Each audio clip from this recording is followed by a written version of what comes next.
Já ouviu esse grito aqui, ó? E essa aqui? Jackson, está despedido! Bateu uma saudade da sua infância? Hoje a aula é sobre essas duas famílias que fizeram muito sucesso na década de 80. Se você não conhece, agora você vai conhecer os Flintstones e os Jetsons. E a gente vai desenhar as duas famílias juntas. Então vai lá, toca a vinheta.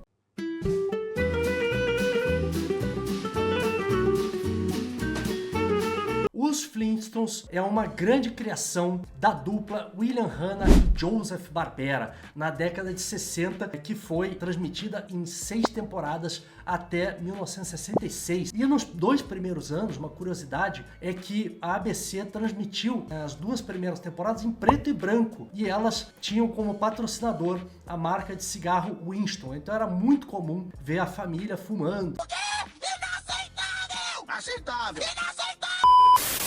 Mas depois, a partir da 3ª temporada, o desenho passou a ser feito em cores e ele teve como patrocinador uma marca de sucos de uva chamada Welsh. Então se tornou um programa mais familiar. Esse desenho, estima-se que ele foi transmitido para mais de 300 milhões de espectadores. E ele foi transmitido em 80 países e foi traduzido em 22 idiomas. Era a história de uma classe média da Idade da Pedra que se passava em 1.040.000 anos antes de Cristo. E aí tinha lá o pai da família, Fred Flintstone, e a sua devotada esposa Vilma, com a sua filhinha Pedrita. E eles tinham como vizinho a família Rubble, o Barney Rubble, o melhor amigo do Fred Flintstone, a Betty e o seu filho adotivo, o Bambam. Outra curiosidade é que o Fred Flintstone era um campeão do boliche, né, que era o esporte favorito deles. E ele tinha esse grito clássico, Yabadabadu, que marcou a nossa geração. E a comida favorita do Fred Flintstone era o Brontossauro Burger e o Cactus Cola. E hoje eu vou fazer um desenho que vocês vão adorar. Eu vou analisar o design desses personagens para vocês verem a semelhança entre os Flintstones e os Jetsons, que era o estilo desenvolvido por essa dupla do Hanna-Barbera. Outra coisa, essa série do Flintstone, ela ainda foi transmitida pela Cartoon Network da década de 90, 92 mais ou menos, até 2004. Foram 166 episódios de 30 minutos. Só foi superada a transmissão depois, muitos anos mais tarde, pelos Simpsons. É mesmo, é?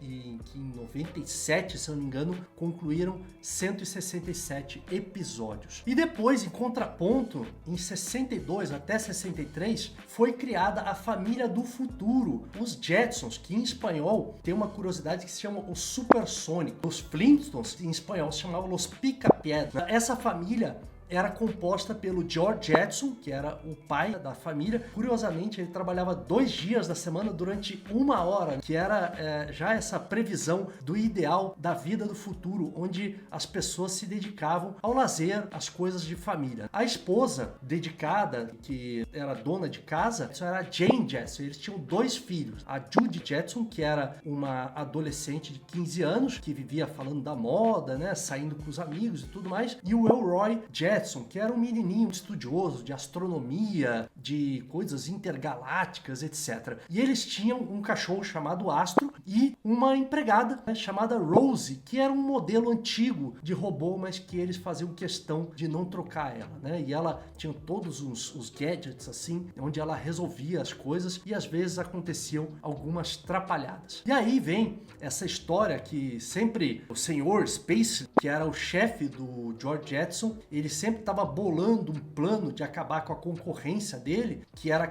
personificada pelo Sr. Cogswell, e sempre acabava dando algum tipo de confusão que nenhum dos dois acabava sendo bem sucedido. E aí, sempre todo episódio, o George Jetson acabava sendo demitido por essa frase famosa, né? Jetson, você está demitido. E no final do episódio ele sempre acabava sendo recontratado. Então, esses 2 sucessos aí da década de 60 do Hanna-Barbera, que o design desses personagens teve uma influência muito forte da década de 50, né? Da United Productions of America. E hoje eu vou mostrar para vocês a estrutura, a silhueta básica, tanto dos Flintstones quanto dos Jetsons, para vocês entenderem como que a construção do personagem pode ser aplicada em personagens de série de animação. E no caso do Hanna-Barbera, eles criaram toda uma indústria, né, diferente da Disney, que trabalhava com muito reaproveitamento de desenho e com muita montagem, né? Às vezes o personagem ele ficava paradinho lá, tinha muito diálogo, né? Como essas séries sitcom, né, que a gente chama, das famílias, desses casos de família em um cenário fixo, né? Então o personagem, eles tinham esse recorte, né? Por exemplo, o Fred Flintstone tinha a gravatinha dele e fazia com que precisasse só animar a cabeça e a boquinha dele. E isso dava condições de produzir muitas e muitas horas de desenho.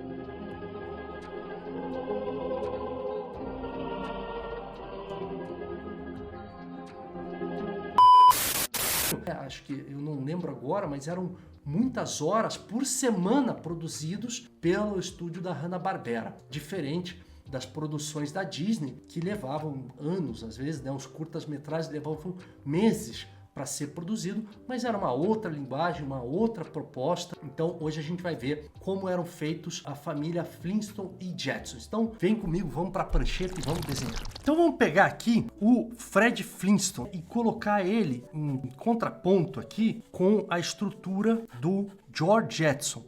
Basicamente, a silhueta do Fred Flintstone, ele tem esse narigão aqui. Eu estou fazendo meio de memória, meio com referência aqui, que eu quero mais transmitir aqui o princípio, né, da estrutura dos personagens. Então ele tem aqui essa gravatinha aqui assim, e ele tinha uma estrutura mais arredondada aqui assim, né, porque ele é gordinho, aqui a blusa dele, e as pernas bem robustas, né, com esse pé robusto triangular, que tinha sempre um dedão aqui assim, né?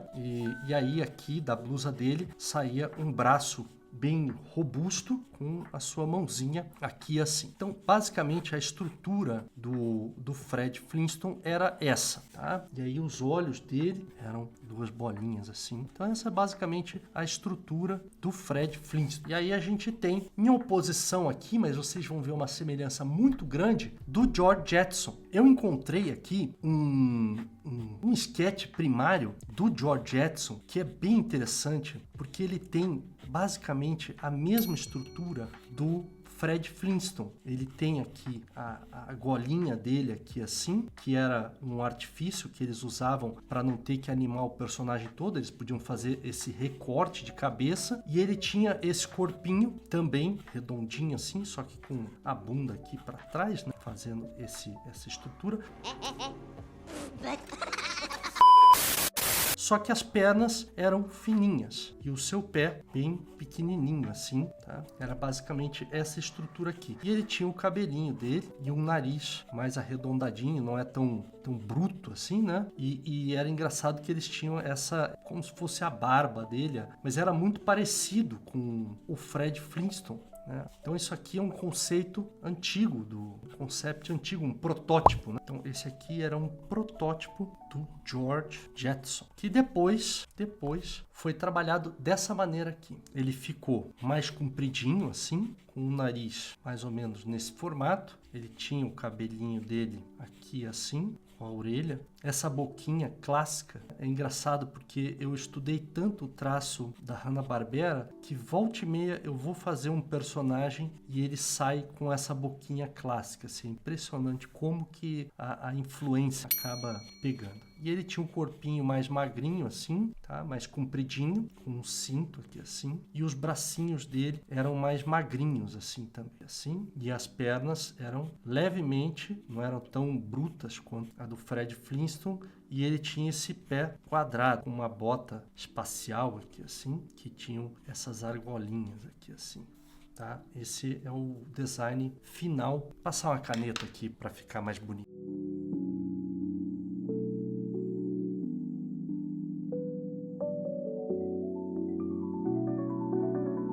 E agora vamos fazer aqui um desenvolvimento das expressões faciais para vocês verem um pouquinho de princípios da animação que são muito usados e a gente tem que explorar nas nossas ilustrações, que é o squash and stretch e o exagero. Eu quero trazer aqui exemplos das expressões faciais do Fred Flintstone. Por exemplo, quando ele se espanta, o cabelo dele aqui assim, ficou com cara de brabo por causa desse cabelinho. Tô dando uma exagerada aqui assim, né? Esse aqui não ficou legal, tá? Aí quando ele tá com um caráter mais amoroso assim, aí a boca dele vem lá pra cima. Olha só como que a estrutura do personagem, ela se modifica, né? Apesar de parecer um desenho todo rígido, a gente tem que buscar isso quando a gente está criando nossos próprios personagens, seja para uma série, seja para um desenho animado, né? Ou para uma ilustração de um livro. A gente tem que buscar toda essa linguagem assim mais elástica, né, do personagem. Tem que usar mais sua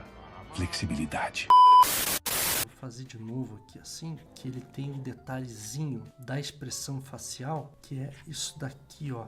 A boca vem aqui assim e ela faz isso aqui, essa mandíbula invertida aqui assim, né? Aqui é quando ele está irritado, quando acontece alguma coisa. Aqui os olhos comprimem na expressão. Então, uma maneira, né, de você ver como que há o exagero, a compressão, como que a estrutura ela varia, né? Você vai encontrar alguns sketches desse, obviamente no Google, mas eu estou fazendo aqui, tentando pegar o espírito aqui, a emoção, né, que o olho dele, e aí ele com um sorriso, bem clássico do Fred Flintstone. Uma das coisas que é muito importante quando você vai estudar um personagem, eu sei que muita gente pega e vai lá pro lado da fotografia, que é também um estudo muito válido, né? Vai desenhar figura humana, vai estudar expressão facial com fotografia e etc. Mas, para você que quer ser ilustrador ou criador de personagens para desenho animado, é muito importante a gente buscar um repertório em toda a história da animação, vindo lá desde a década de 20, lá, de repente do Gato Félix, eu acho que é 19, se eu não me engano, desde lá de trás a gente ir buscando, né, o Mickeyzinho lá do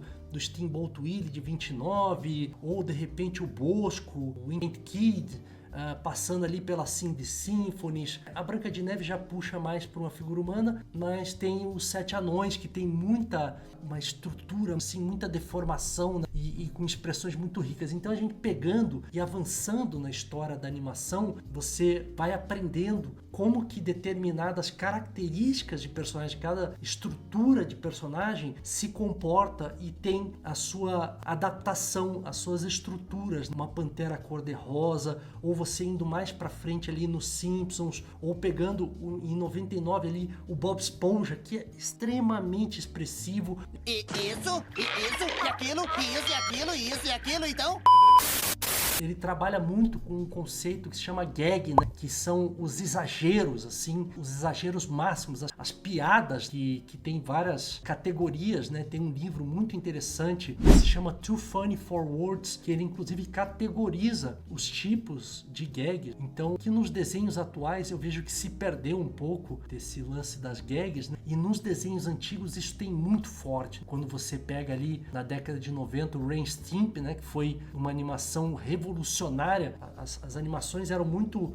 Elas vinham, né, desde a década de 60, 50, de uma maneira muito familiar, né, muito para família, muito para criança. E quando vem o Ren Stimpy, na década de 90, ele quebra os paradigmas e traz esse humor muito ácido, muito escrachado, com muito exagero, e aí ele acaba resgatando o público adulto para assistir animações. E isso tem um impacto muito grande depois que você vai ver, né, a Vaca e o Frango, do Edu, Cão Coragem, enfim, muitos desenhos animados. Então é muito importante você estudar esses clássicos do desenho animado para você começar a adquirir um repertório mais rico para que você possa aplicar nos seus personagens e deixar eles menos durinhos, quadradinhos, assim, pobrezinhos. Então faça isso, estude esses repertórios, que é o que eu estou trazendo aqui nessa aula de hoje para poder expandir um pouco a sua mente, ok? Vamos voltar aqui para a prancheta para desenhar mais um pouquinho. A gente está falando aqui um pouquinho de design, né? Os Jetsons, pegando aqui, porque a gente já falou um pouco do Fred Flintstone, os Jetsons, eles iam para o trabalho nesse disco voador, que tinha uma cúpula bem grande aqui assim, era uma cena clássica, né? Deixa eu colocar mais assim, mais abertão, tinha uns detalhezinhos aqui, e aí, só que aqui mais achatado assim,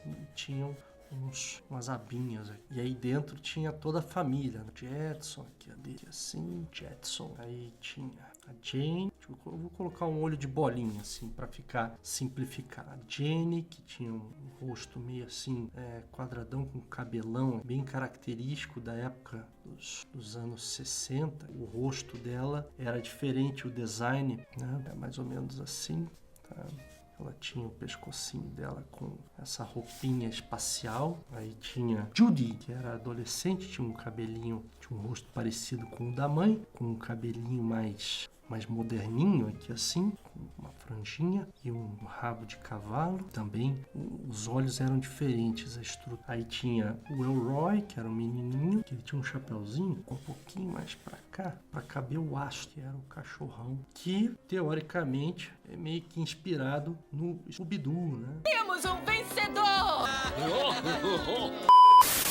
Agora eu não lembro se ele é antes do Scooby-Doo ou se ele é depois do Scooby-Doo. Eu acho que o Scooby-Doo é depois. Agora vocês me corrijam aí no chat aí, que eu fiz uma pesquisinha, né, antes de poder dar essa aula. E muita coisa eu lembro da minha infância, assim, mas é uma história muito rica, né? São muitos detalhes, muitas influências, né? Naquela época a animação ela estava fervendo, né, no panorama mundial ali, no panorama norte-americano principalmente. Tantos estúdios surgindo ali, como a Warner Brothers, né, os Looney Tunes, o Hanna-Barbera, que criou centenas de personagens, né? Então era mais ou menos assim, família Jetsons. E aí depois eles tiveram uma nova série, que a galera da década de 80 aí vai se lembrar, tá? E agora vamos tentar aqui fazer não é bem um crossover, é fazer com o meu traço mesmo, uma junção, né? Houve um episódio em que apareceu os Flintstones com os Jetsons no mesmo cenário, no mesmo episódio. Agora eu não me recordo do episódio, mas vou colocar aqui o Fred Flintstone tomando um suquinho. Pegando uma referência aqui na internet que eu achei bem legal, essa pose, e tentando colocar de uma maneira bem espontânea aqui para vocês, que aí ele tá, eu vou fazer ele mais gordinho. Então, e aí, bom de fora? Como é que você consegue manter esse corpinho? O que eu posso dizer? Eu tenho cintura fina e tenho músculos. Que assim, que ele tá com a perna aqui assim, dobrada, fazer o pé bem robusto assim, bem pré-histórico assim, né?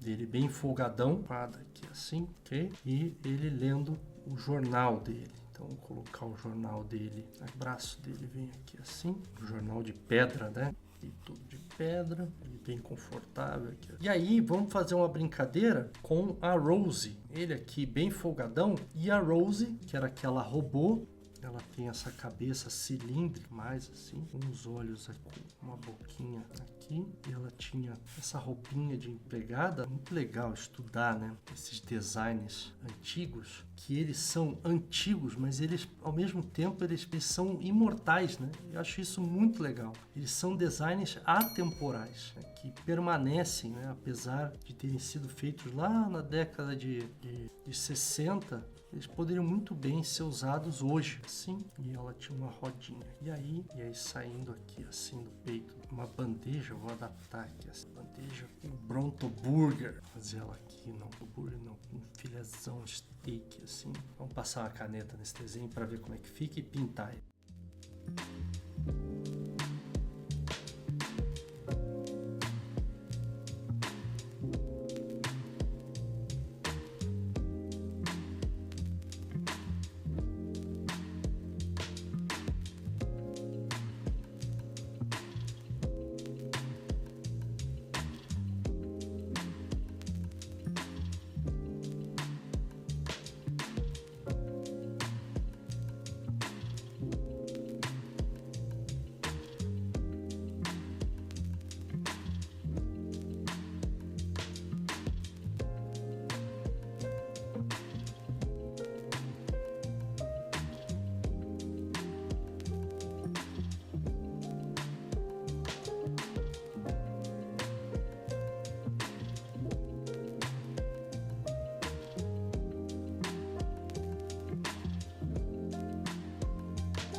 Então essa foi a minha singela homenagem a essas duas famílias, os Flintstones e os Jetsons, que marcaram a minha infância. Quando a gente chegava lá em casa tinha o show da Xuxa, na TV Globinho, passava também na TV Colosso, junto com outros desenhos como Thundercats, He-Man, Silverhawks, Herculoids, Space Ghost. E sou eu olhando pra mim, que está olhando pra mim, que está olhando pra mim? Acho que tá vago.